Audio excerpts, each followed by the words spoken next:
do you think the Warriors felt betrayed by Durant's decision to go to Brooklyn? Yes, they felt betrayed. Absolutely, they did. But now I'm starting to feel betrayed because they won't admit that they felt betrayed, and they're trying to change the narrative. And it's getting disappointing with the Warriors, who, from the beginnings, the origins, the good feel story, drafted players. You add a cherry on top in free agency with Kevin Durant, which shouldn't have been a negative, but some deemed it as such. But it was just an amazing story. Went on a dynastic run. Respect.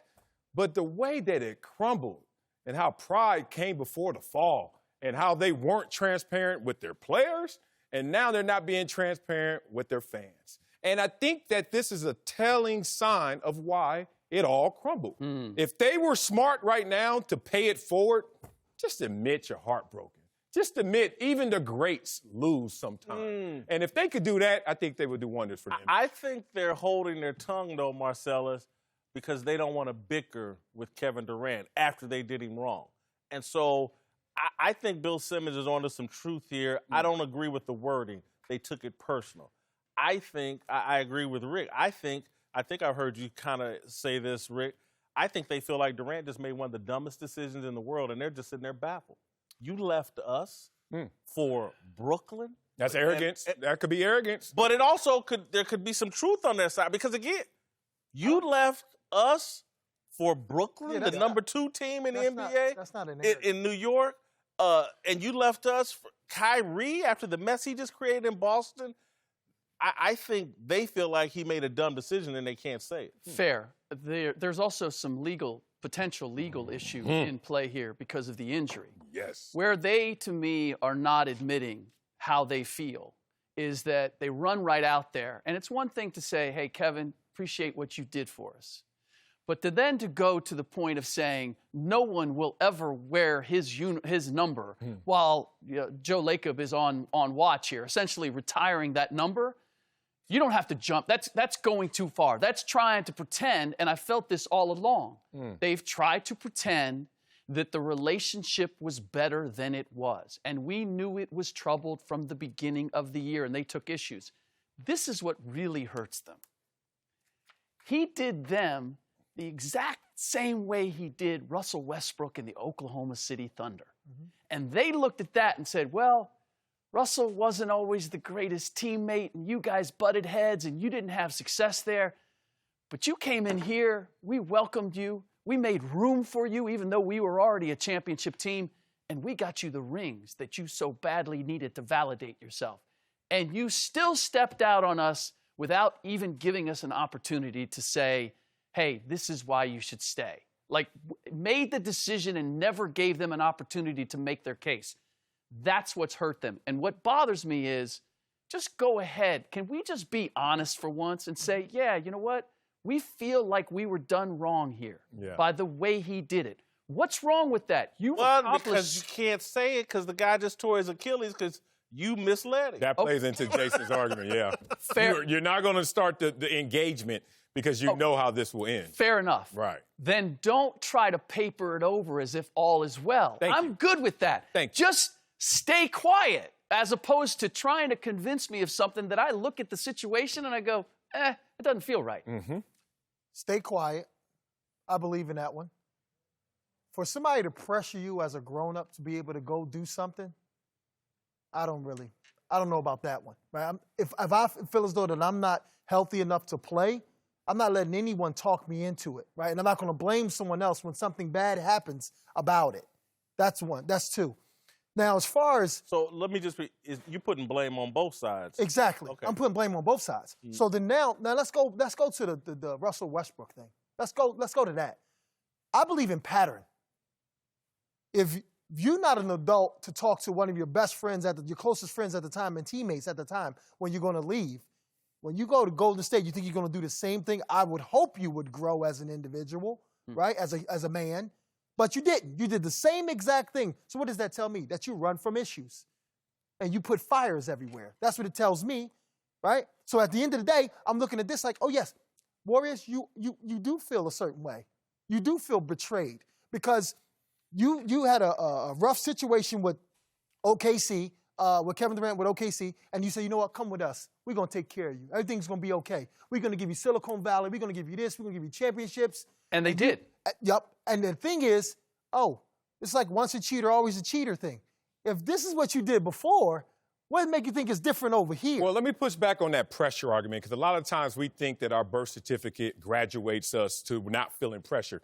I'm sitting here at 44 years old still feeling pressure in certain things. And I tell you how it really incorporates into your life no matter what your age is. The devil, pressure, negative, whatever you want to call it, only shows up wearing a red suit and a pitchfork once. Then the other time they come at the door, it comes in the way you want it. It comes in a way that can seduce you. It comes in a way that you're going to open the door. Right. And Kevin Durant, whether it's vanity, whether it's his success, whether it's just some kind of personal demon he's dealing with, whatever it could be, it's going to come in the way that Durant will open that door. So I don't think that Durant is looking at this situation like, I did you wrong. Because you got to remember, add up all the wrongs he feels, and he says, and I still owe you the apology or the higher road. Who does that? My thing is, I wouldn't have done and it. I agree with you, but my thing is, not saying you owe me, but at least give me the respect of meeting with us one last time. Given? No, we've given you so much respect. One last time, just meet with us. You can say no all you want. Meet with us one last time. But come on, Coutinho, man. This guy, in order to try to win a championship, and he may have been foolish, but he went out there, beat up, and risked his entire financial and career future. I understand. And we saw crocodile tears from Bob Myers afterwards. We saw Steve Kerr, the big social, I'm not commenting on, still ain't commented on it, on his role in that at all. And again, it's just like what Marcellus just said in terms of Golden State dressed up and came to KD in a way that he opened up his doors, and you know what? He got played. He tore his Achilles. His future's in doubt. And if this guy's a little pissed off right now and wants to just be a little ice cold right now, I don't blame him. I don't blame you for being ice cold, but what I'm saying is, I'm not saying everybody takes a page out of Kawhi Leonard's book. But at the end of the day, listen, if you got hurt or if you didn't get hurt, I'm going to ask y'all three this. Will Golden State have still signed you? Allegedly. Yes or no? Yeah, they would have signed him. They would have. They would have signed him. So that means that's telling me like a Kawhi Leonard thing. If I'm not healthy enough, I'm a grown man. That's one. Two is the OKC situation. Why don't you give them at least a chance to say no? Let me say one thing, Rick, before. You know they had no choice but to give him the money after that injury. Because if they don't, nobody's going guilted into that one. The other part is, yes, I'm getting the money. I would have got the money anyway.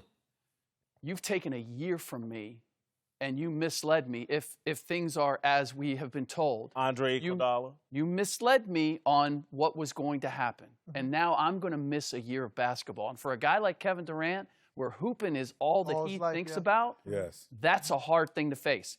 I have no problem with his decision to go play for the Nets. It's a free world. He's earned that. Yeah. He can do whatever he wants. We had this debate yesterday about weak moves, strong moves, whatever, but it's your move, and we'll ultimately, it'll be determined whether it was a smart move or whether it wasn't. I'm not going to fault him for that. What we don't know is, did the Warriors go to meet him? Did Steph fly there in hopes that he could have a meeting and turn him? Right. Or, and did KD say, yeah, hey, come, I'll listen? Or was that something that the Warriors were doing on their own? Because as I look at it, KD made it pretty clear long before that last day what he was intending to do. So if they're coming in for a Hail Mary at the last second and he decides not to let that happen, I can't fault him for that. I'm going to defend KD and the Warriors in this scenario. The Warriors had no idea the injury was going to happen. And so if the Warriors said, damn, now that he's been injured and he's going to have to sit out a year, maybe we have a shot at retaining him. He's let us know all year that he was leaving, but maybe now injured, we'll be the guys that love you and rehabilitate you for this next year. We'll give you a max contract, blah, blah, blah. Maybe that made them think they had a shot and a chance. And I got to say this, and I'm defending KD for being irritated. I don't like the decision of leaving. I don't like the decision of going to Brooklyn and just winging it with Kyrie Irving and an organization that's never won anything. I don't like that decision. Sometimes, again, and this is very tough Because what is he, 29, 30 years old? I certainly didn't know this at 30. I didn't know this at 30. But sometimes you got to work with Let me squeeze this you in. don't like. No, go ahead. This is an amazing decision by him because he just watched Kawhi Leonard give a organization a championship and what that did for his legacy despite being polarizing just the day before, right? So then KD's like, I'm not getting my fair due winning these championships in Golden State. True. So you had to go somewhere. That's why there was a conversation to Kawhi and him to the Clippers possibly. You have to go somewhere, and it has to go from 0 to 60. And that's what Brooklyn gives him an opportunity. I think what happened with KD was Steph, that was a cosmetic Hail Mary. In football terms, this is why you do the hook and lateral. There's times when you say, hey, we only got one play left. Let's throw the Hail Mary. And someone finally said, that ain't going to work. You know what to do? Throw it 5 yards and just keep throwing it around, and hopefully you get somewhere. That was cosmetic. That wasn't genuine.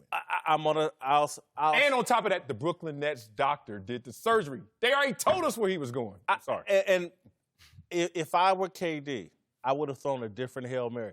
I think their minds was made up on New York a year ago. And then I think, again, this is speculation. And that's why they got irritated. This is speculation on my part. I think Rich Kleiman didn't get what he wanted from the New York Knicks. And that's why KD's with the Brooklyn Nets. Instead, and to me, my backup plan would have been the LA Clippers and Steve Ballmer and Doc Rivers and an organization that's on this kind of trajectory. That would have been my play. So one thing, I was hearing that KD was pissed about how the injury went down. I was hearing that shortly after. Yeah. The Warriors were denying, we haven't heard anything like that. Okay, how hard did you try? Because I was hearing it. I knew how he felt about it. I think they knew too. Yeah. The second part is, and this is where it really kind of takes a bend, where you're saying, this is how I would have made the maneuver. We've got guys that are in their 20s and barely 30 who are now making decisions that impact entire organizations and that are worth hundreds of millions of dollars. I don't know about you guys, but when I was 30 years old, for me to make decisions that were that impactful and that broad, dude, I couldn't figure out. It took me three shots at figuring out what I was going to wear on a Friday night going out to the club, right? Say it. So that's what we forget. Like, we see all the trappings and we see the money and we see the fame, but what's the life experience in making these monstrous business decisions? And that's a good point. I'm not faulting KD for going to Brooklyn. No. I love KD. I'm not faulting none of that. At all. I'd rather him with the Clippers. I'd rather him with Golden State. But my point I'm trying to make is, if I made a decision with OKC where I didn't really converse with Russell Westbrook or anybody there, and to just leave and have a decision like that, especially after losing to a team that you were up 3-1 on, and I'm with Golden State, it's a 50-50 thing. You decided to play, they pressed you into playing. Whatever that the story is, I understand that. But you have to take blame. Like, I got to take blame with situations, whether relationships or whatever it is.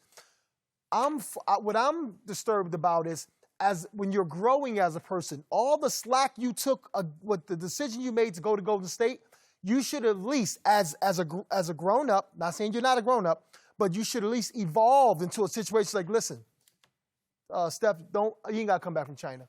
I'm cool. I'm going to Brooklyn. Thanks for watching. Subscribe here to get the latest from the show. And be sure to check out more of the best clips from Speak For Yourself, or go watch a few segments from our other shows on FS1.